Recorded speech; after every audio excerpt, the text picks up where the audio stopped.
आते हैं और अपनी प्रस्तुति देते हैं श्री नितेश गुड़ाकोटी।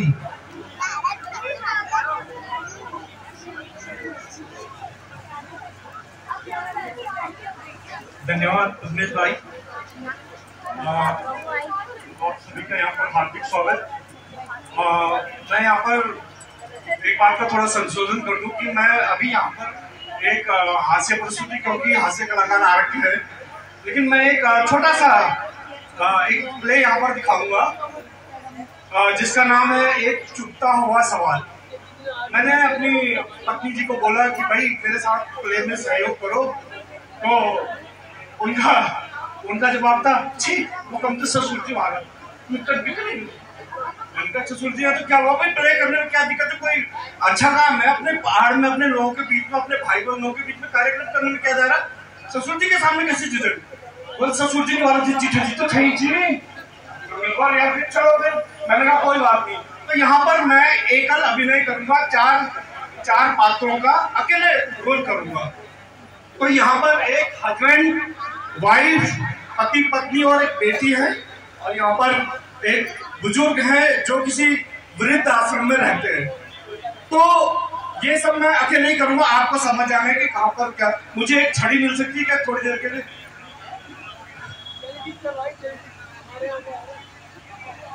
धन्यवाद। तो मैं ये आरंभ करता हूं।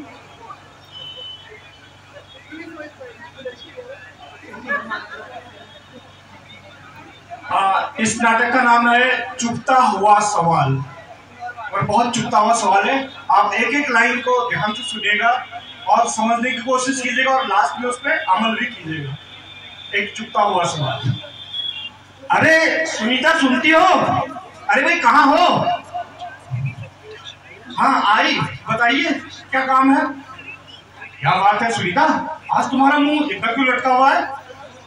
अरे वो तुम्हारी बेटी है ना, वो खुशी, अरे दिमाग खराब कर रखा है उसने। अरे क्या खराब कर रखा है उसने दिमाग? कहती है पापा मैं भी स्कूल जाऊंगी, आगे पढ़ूंगी। अरे दिमाग खराब हो गया उसका, तुमने उसे समझाया नहीं? मैंने उसे बहुत समझाया पर वो मेरी बात ही नहीं मानती। अच्छा तो बुलाओ जरा उसे। खुशी, ओ खुशी। जी पापा। अरे मैं क्या सुन रहा हूँ, तुम बहुत नाराज हो, किस बात पे नाराज हो? पापा आप भैया को पढ़ाने भेजते हो, कॉलेज भेजते हो, और तुम मुझे पढ़ने के लिए कहा, तो मुझे आपने आगे पढ़ने के लिए मना कर दिया, बस हाई स्कूल पढ़ा है उसके बाद छुट्टी।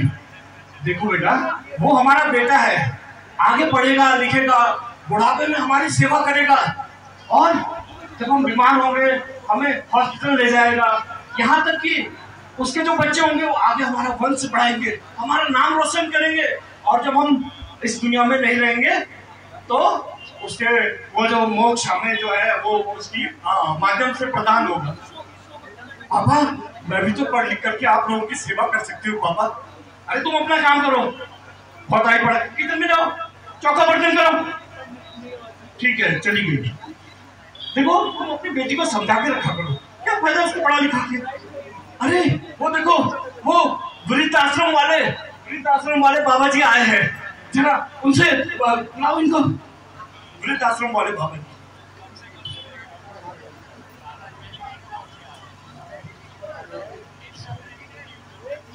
बोए जाते हैं बेटे उगलाती है बेटियां, बोए जाते हैं बेटे उगलाती है बेटी।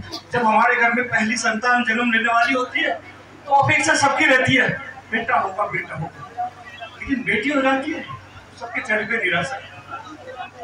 खाद पानी पेटों में लहलहाती बेटियां, बोए जाते हैं बेटे उगलाती है बेटियां, पर्वतों की चोटियों पर ठेले जाते हैं बेटे, ठेले जाते हैं बेटे। बेटा चाहे पढ़ाई लिखाई में ना भी हो तो भी उसे जबरदस्ती पढ़ पढ़ पढ़ पढ़, और बेटी योग्य हुई हो तो भी उसे कोई नहीं समझता। पर्वतों की चोटियों पर ठेले जाते हैं बेटे, ठेले जाते हैं बेटे, बिन रुके बिन थके चढ़ जाती है बेटियां, चल जाती है बेटियां, रुलाते हैं बेटे और रोती है बेटियां, रुलाते हैं बेटे और क्या सुन रहा हूँ मैं?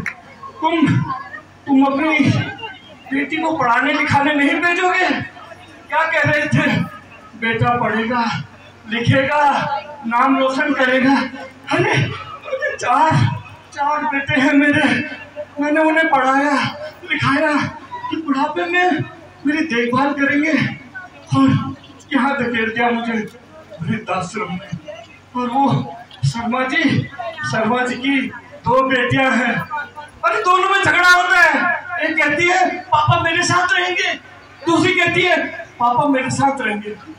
इन 4 बेटों के चक्कर में मैंने अपने घर में बेटी को जन्म नहीं लेने दिया और आज उन्हीं बेटों ने मुझे यहाँ वृद्धाश्रम में और ये क्या सुन रहा हूँ मैं आजकल? क्या नारा चल रहा है? बेटी बचाओ बेटी पढ़ाओ। अरे बेटियों को बचाने के लिए, बेटियों को पढ़ाने के लिए किसी नारे की जरूरत है क्या? क्या उनका अधिकार नहीं है जिंदा रहने का? क्या पढ़ना लिखना उनका अधिकार नहीं है? कभी सुना है कि बेटा बचाओ बेटा पढ़ाओ? गलत है। नवरात्रों में हम लोग बहुत से हैं,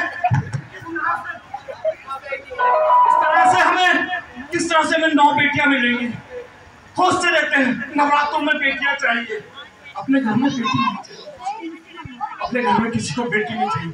कभी सोचा है ये बेटियां नहीं होंगी तो क्या होगा? दादी, मामी, दीदी, चाची, सब रिश्ते खत्म।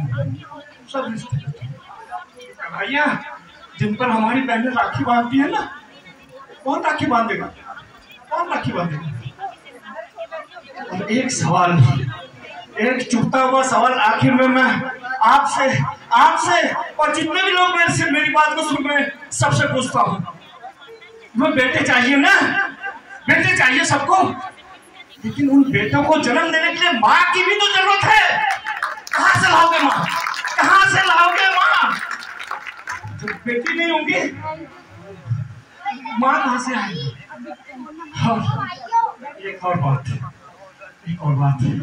अब तो मैं कहना चाहूंगा कि बेटी है तो हल है। बेटियां हर समस्या का हल निकाले। बेटी है तो हल है, और बेटी है तो कल है। बेटी है तो सृष्टि है, और बेटी है तो सृष्टि। बेटी है सृष्टि।